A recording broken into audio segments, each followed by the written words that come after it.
You ask Tiger to solve. This deals with linear equations with one unknown.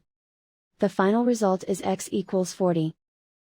Let's solve it step by step. Group all constants on the right side of the equation. Subtract 12 from both sides. Group like terms. Simplify the arithmetic.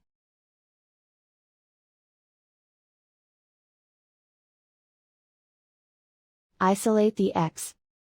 Multiply both sides by 5. Group like terms. Multiply the coefficients.